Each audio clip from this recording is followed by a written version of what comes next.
Secondary boosters online.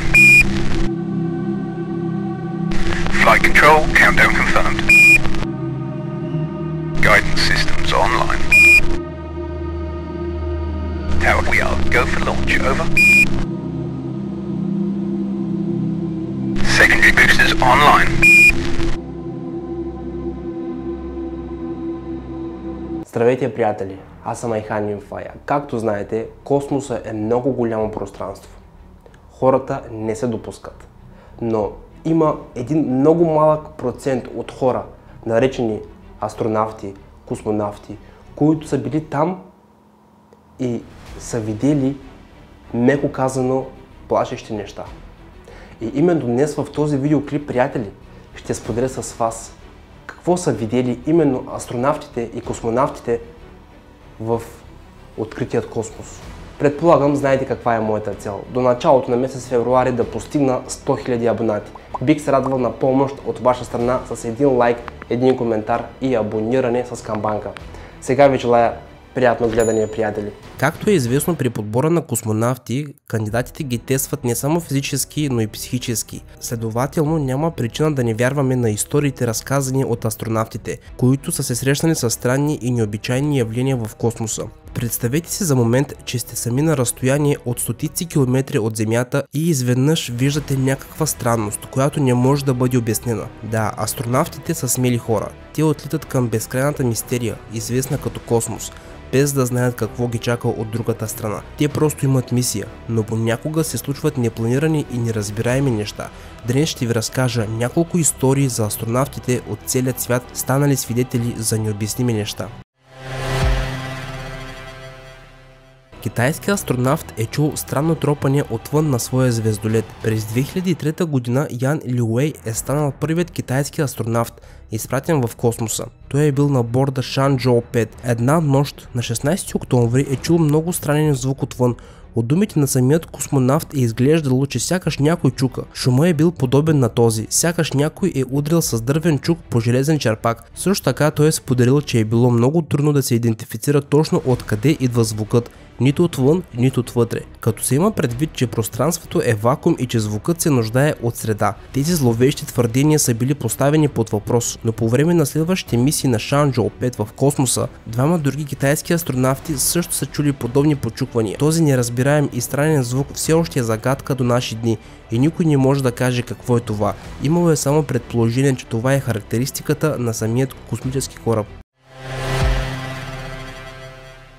Космонавтите от Аполо 10 са чули чужда музика в своите слушалки. През 1969 година американски астронавти Томас Стафорд, който е бил командирът, пилотът на командирният модул Джон Янг и пилотът на лунния модул Юджин Сърнан, когато са били от тъмната страна на Луната, са снимали кратери и в един момент са чули неземен страничен шум, идващ от слушалките им. Това продължило един час. През всичките тези десетилетия музиката е останала мистерия.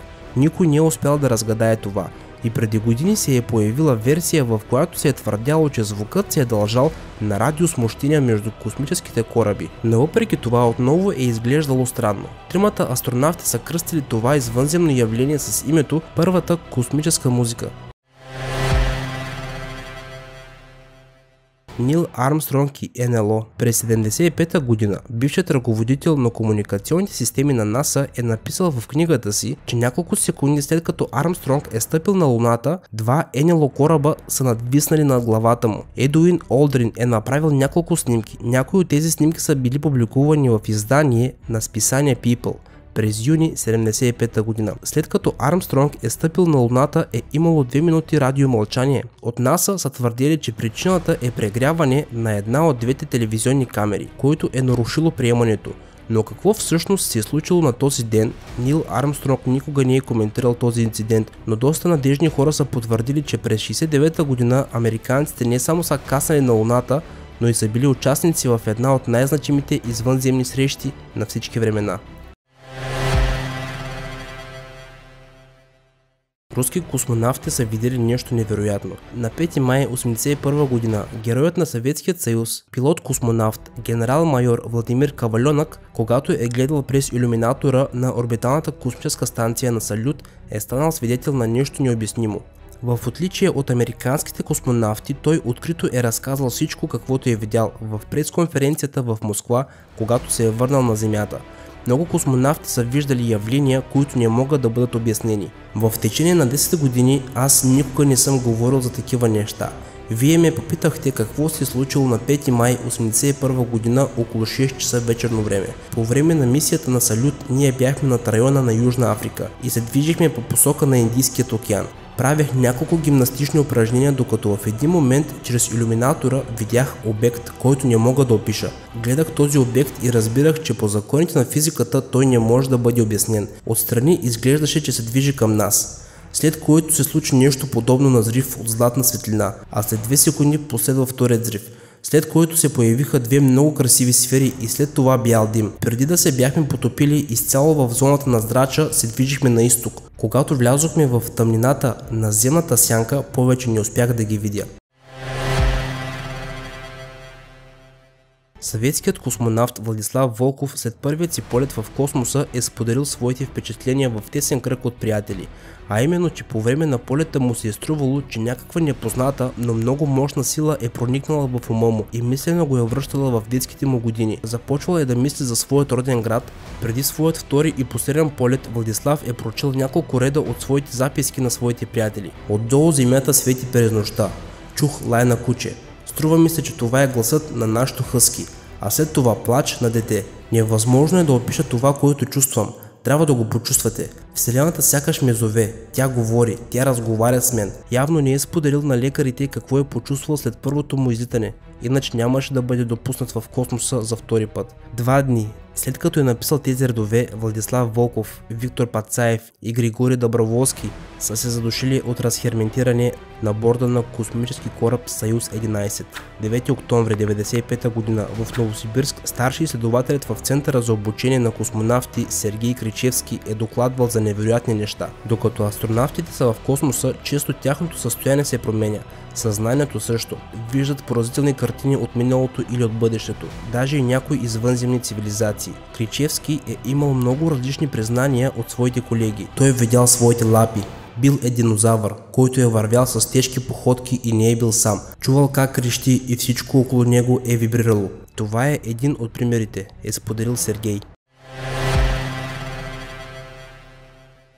Много често, намирайки се в орбита, астронавтите в своето съзнание са пътували до неизвестни планети и са виждали неразумни обитатели. Чували са как вали дъжд, също така и неизвестни мелодии и звуци. Подобни видения срещат почти всички, които са били на орбита, според Сергей Кричевски. Ти си се оказал в бъдещето, където нашата планета ще има 2 слънца. Хуманоиди в някакви скафандри ще са приятели с хората. Ще са налични много напреднали технологии. Те говорят нещо с теб и между себе си. И ти разбираш всичко. Това е разказал астронавт, който е пожелал да остане анонимен. Разбира се, за да се разказват подобни неща по време на Съветският съюз, се е считало, че човек трябва да бъде или много смел, или много глупав, защото това е можело да доведе до забрана на астронавта да участва в каквито и да било космически мисии. Но е имало един факт, който е станал известен още в съветските времена. Самият Юрий Гагарин е разказал за него, че по време на самият полет е бил преследван от мелодия, странна, но красива. И само години по-късно той е чул тази мелодия отново по радиото. Оказало се, че това е ансамбъла на Вячеслав Мещерино.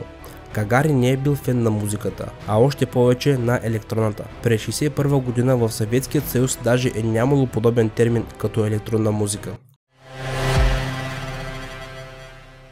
Американският астронавт Лейро Чао. Той е видял странни светлини през 2005 година. Американският астронавт Лейро Чао е бил командир на Международната космическа станция в продължение на 6 месеца и половина. Поставяйки антени на 370 км над Земята, той е станал свидетел на много странни неща, които и до ден днешен не е разбрал. Видях светлини, които сякаш се подреждаха в права линия. Видях ги да летят и ми се стори ужасно странно, е коментирал той по-късно. Руски космонавт е заснел НЛО с камера. Астронавтът Муса Манаров през своята кариера е прекарал 541 дни в космоса. Но един ден през 1991 година се е отличавал от всички други. По пътя на космическата станция Мир е успял да заснеме НЛО със своята камера. Тя е била с форма на пура. Записът продължава точно 2 минути. Той е наблюдавал как този обект свети в определени моменти и се е движил в пространството. За съжаление, в бездушното пространство е невъзможно да се определи дали някой обект е близък или далеч, тъй като няма референтна система и не можете да определите размера на обект, защото нямате с какво да го сравните. Дали е бил масивен обект, разположен далеч в космоса, или малък обект, Манаров не е успял да отговори. Решете сами дали да се доверявате на човека, който е счупил рекорда за най-дълъг непрекъснат престой в космоса. Космически змии. Доктор Стори Мъсгрейв има 6 научни степени. Той е лекар, математик, бил е в морският корпус, но също така той е астронавт на НАСА. Заедно с всички тези постижения той е разказал за своята история, свързана с НЛО. В неговото интервю от 1994 година той е казал следното: "Видях змия в космоса. Тя беше еластична, имаше вътрешни вълни и ни следваше от дълго време. Колкото повече време прекарвате в космоса, толкова по-невероятни неща можете да срещнете там." Какво е вашето мнение за видеоклипа, приятели? Видеоклипа хареса ли ви? Ако видеоклипът ви е харесал, не забравяйте да го коментирате, тъй като отговарям на всеки един коментар. И долу в коментарите споделете кой от тези случаи най-много ви хареса и най-много ви допадна. Не забравяйте, че всяка седмица качвам по 3 видеоклипа и именно, приятели, за да не ги изпуснете, се абонирайте за моят канал с камбанка, за да получите известие, когато ги кача. Благодаря ви за отделеното време, приятели. Аз бях Айхан Инфая. Чао, приятели! И до скоро!